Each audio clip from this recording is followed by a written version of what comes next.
Ẹ káàárọ̀ gbogbo ẹ̀yin olólùfẹ́ Olóyinka TNT, ẹ kú bójú ọjọ́ ṣe dáadáa ni mo bá yín. Ẹ káàárọ̀. Ní tí mo fẹ́ sọ láàárọ̀ yìí ni wípé fún gbogbo ẹ̀yin tẹ́ máa ń wá sọ̀rọ̀ fún mi, ẹ jọ̀ọ́ nítorí Ọlọ́run, ẹ máa try as much as possible láti wà honest. Wọ́n ní òkú ẹni tó bá máa sìyàn, tó bá máa wẹ̀ fún yàn tí yàn bá kú, èèyàn kì í fara pamọ́ fún un. Ẹ máa try because èmi ò kí ń ṣe ìbáàjọ́kùnrin ìbáàjọ́bìnrin, èmi ò kí ń ṣe ẹni tí ẹ máa wá rojọ́ fún tí mo kàn máa gbà bẹ́ẹ̀ tí mo dẹ̀ máa ṣe bí gọ̀lúgọ̀. Especially tóbìnrin bá wá rojọ́ fún mi, mo máa try láti wádìí ẹ̀ gan tó lóbìnrin ni mí, mo dẹ̀ understand àwọn gender mi. Mi ì sọ pé mi nìkan ni mo wà unique, but èmi máa ń try. Irú èmi sì mo máa ń béèrè lọ́wọ́ àwọn èèyàn, mo máa ń re-evaluate ara mi láti béèrè lọ́wọ́ àwọn èèyàn pé ìwà wo lẹ fi pé mo ní tó lè cause problem fún mi nílé ọkọ. Mo máa ń béèrè lọ́wọ́ àwọn èèyàn fúnra mi, mo máa ń re-evaluate ara mi. Mo dẹ̀ mọ̀ fúnra mi àwọn ìwà tí mo ní tí ò dáa.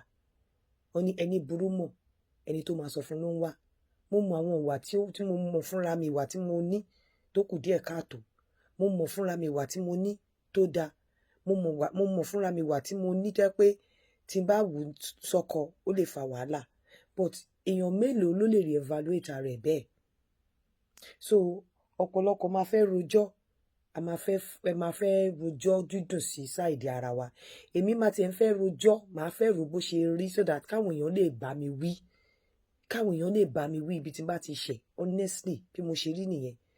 Káwọn èèyàn lè bá mi wí ibi tí n bá ti ṣẹ̀ so that mi ní lè ṣerú nǹkan báyẹn mọ́. So màá try láti sọ bó ṣe rí. Bí n bá sọ nǹkan tí ò dáa gan, màá sọ pé nǹkan báyìí ni mo sọ so that wọ́n á lè mọ ibi tí wọ́n máa dá ẹjọ́ sí. Bẹ́ẹ̀ tó ò bá sọ tòótọ́, àwọn èèyàn ò ní mọ ọ̀rọ̀. Bó dẹ̀ mọ̀ pé ọ̀pọ̀lọpọ̀ àwọn obìnrin la máa ń ṣe kinní yẹn torí pé a fẹ́ kí wọ́n crucify bóyá ọkọ wa ni o, a fẹ́ kí wọ́n bá wa bá wí àbí a fẹ́ portray bíi pé èṣù ni kò dáa. Àwa mú ẹjọ́ àárò. Gbogbo ohun tá bá máa ṣe, ẹ jẹ́ ká mọ̀ pa bímọ ọkùnrin o, a dẹ̀ bímọ obìnrin. Ẹ má dẹ̀ wá ṣe lọ́dọ̀ mi, àtọkùnrin àtobìnrin. Ọkùnrin náà máa ń rojọ́, but nígbà míì tí ọkùnrin bá ti ro ẹjọ́, tó bá parọ́ tó rí pé ó ti mú àwọn nígbà míì tó ti dé gbàgede, wọ́n máa ń try láti má dákẹ́, wọn ò ní sọ̀rọ̀, but wàá ti mọ̀ pé irọ́ náà ń pa. Bí àwa obìnrin, a máa pa irọ́ yẹn, a máa dúró tì ní. Èyí tó wá bá ń rí ẹ̀ ní wípé ọ̀pọ̀lọpọ̀ wa tún máa sunkún. So èmi ti kọ́gbọ́n débẹ̀ pé obìnrin tó bá ń sunkún gan, òun ni mo máa check ọ̀rọ̀ ẹ̀ jù. Ẹkún ò jẹ mí, Olódùmarè ń gbọ́, torí pé obìnrin ni mí. Mo mọ̀ pé tá bá ti fẹ́ pa ọkùnrin, tá bá fẹ́ pa wọ́n, la máa sun ẹkún. Ṣé àwọn tí ó dẹ̀ jẹ́ pé àwọn tó wà gọ́díbù tẹ́ pé ọ̀pọ̀lọpọ̀ ọ̀dẹ̀ ni wọ́n, tóbìnrin mi bá ti sunkún báyìí, ó máa catch heart wọn, ó máa win heart wọn, ó máa fi wọ́n sí gálò ni. Unfortunately irú ẹ̀ ò lè ṣẹlẹ̀ lọ́dọ̀ mi. So tó bá fẹ́ bá mi sọ̀rọ̀, má fi pé o lè fi ẹkún jẹ mí. Tó bá sọkún gan ni máa ti wò pé alábòsí lélẹ̀, irọ́ ló ń pa, ó fi jẹ́ ká believe òun ni. So màá farabalẹ̀ gbọ́ ẹ, but màá mọ̀. Ó dẹ̀ better kẹ́ sọ tòótọ́ kéèyàn bá yín wí àbí káwọn èèyàn bá yín wí ju pé kẹ́ parọ́ lọ. But tó bá ti mọ̀ wípé ó fẹ́ wá sunkún rojọ́, ó fi máa lè win heart mi. Unfortunately Yínká ò kí ń ṣe irú èèyàn bẹ́ẹ̀. Ìyẹn gbọ́ tìta ó jókòó. Ẹlẹ́ẹ̀kejì ni wípé tó bá ti ní depression, tó mọ̀ pé o ní depression lé ọkọ, tí ń bá rí mi ò ní sọ, there's no point waiting. Àmọ́ as much as ẹ bá fẹ́ kúrò nínú ilé ọkọ, mo fẹ́ kẹ́ mọ̀ wípé it's not greener on the other side. The grass kò wà greener on the other side o. Mo fẹ́ kẹ́ mọ̀ wípé àwọn ìwà kan wà tó common lára gbogbo ọkùnrin o.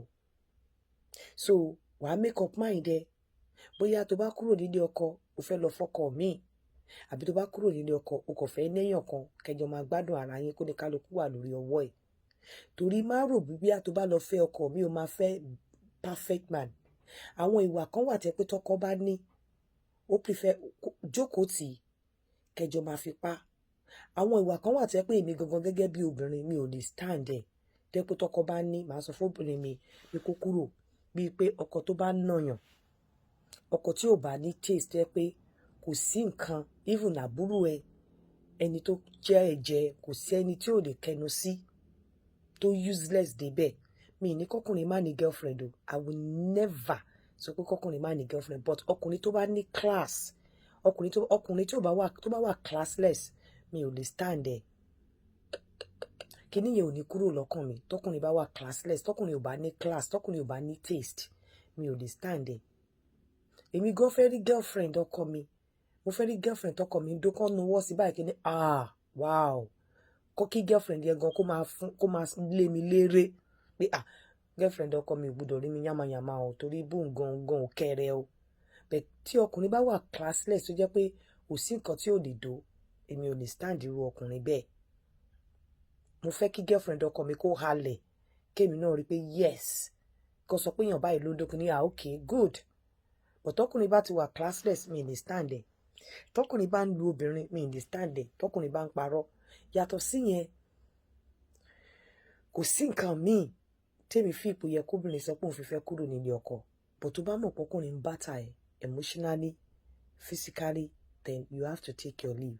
However, mo wípé o ní reason láti kúrò nílé ọkọ. Má jẹ́ kí ọkùnrin jàre ẹ. Má jẹ́ kọ́kùnrin jàre ẹ. Mo wípé o ní reason láti fi obìnrin lẹ̀. Má jẹ́ kóbìnrin jàre ẹ.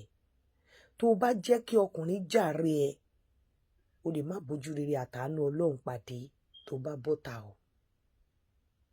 O lè má rí ọ̀nà àbáyọ tó bá lọ jẹ́ pé ìwọ ló ṣe ọkùnrin yẹn. Bóyá o kò fi wípé bóyá o kò fẹ́ cheat ẹ̀, àbí o ò fẹ́ dúró ní ọkọ, àbí o fi pé o ti arrive, o fẹ́ bọ́ta, àbí pé o fi pé Ọlọ́run ti ṣe fún ẹ tán torí ẹ o fẹ́ abandon ọkùnrin, o fi pé kò ní láárí. Tó bá fi nítorí àwọn reasons yìí kúrò nílé ọkọ, wàá jẹ̀ka o. I'm telling you, ọkùnrin yẹn á jàre ẹ. Tọkùnrin bá ti jàre ẹ, o ò lè rójúre àtàánú Ọlọ́run tó bá bọ́ta o. Tóbìnrin náà bá jàre ìwọ ọkùnrin, o ò lè rí obìnrin rere tẹ́rí gbaṣọ nínú ilé ẹ̀. Àmì ò lè rí obìnrin rere dúró nínú ilé ẹ̀ títí o máa fi tẹ́rí gbaṣọ. Ìràwọ̀ ẹ máa kú kí ni. Àwọn èèyàn á mọ̀ pé èèyàn kan kúrò nígbésí ayé ẹ̀. Tí ìwọ obìnrin bá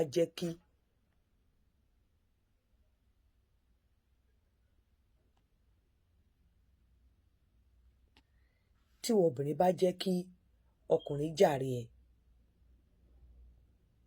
Tí ìwọ ọkùnrin bá jẹ́ kí obìnrin jàre ẹ̀, o ò ní réyàn rere tẹ́rí gbaṣọ nínú ilé ẹ̀.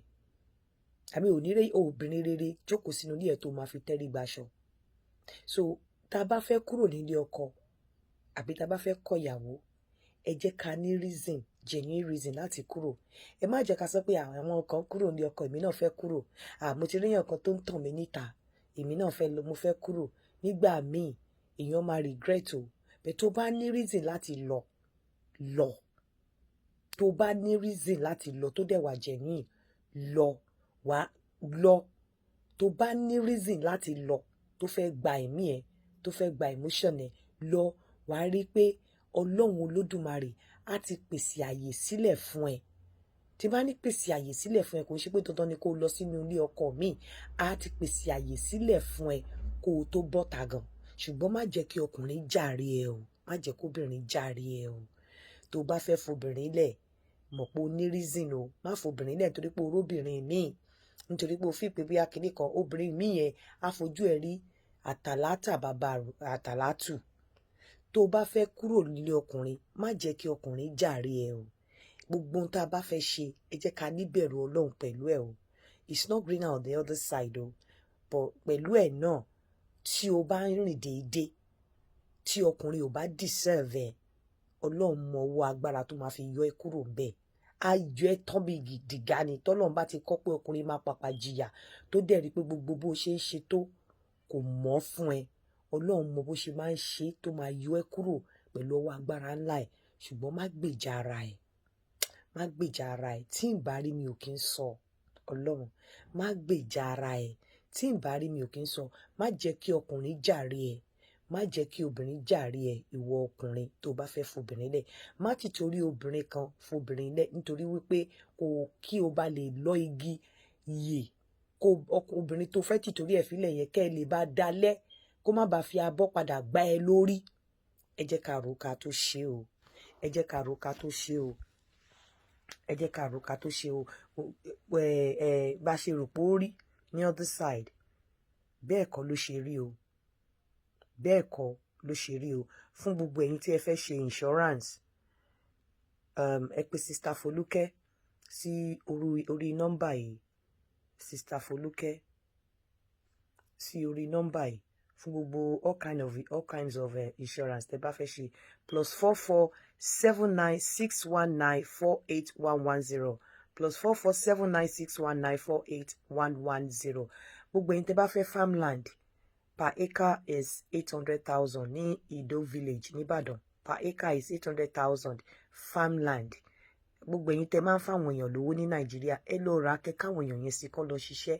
Ẹ lease ẹ̀ half fún wọn, kẹ́kọ̀ọ́ sọ fún wọn pé iye báyìí lẹ fẹ́ máa gbà lọ́wọ́ wọn lóṣù. Ìyẹn máa save yín. Ẹ mọ̀ pé ẹ ní farmland níbì kan, ẹ dẹ̀ mọ̀ pé owó ń wọlé fún yín láti ibẹ̀. Ilẹ̀ Ìbẹ̀jú Lẹ́kí náà ó ń warm up díẹ̀díẹ̀, máa jẹ́ kẹ́ gbọ́ bó bá ṣe ń lọ. Ẹ pè Danabi sórí +234 904 7797 352 +234 904 7797 352 àbí kẹ́ pè mí sórí +44 74 04 85 1234. Ire o, ó dàbọ̀.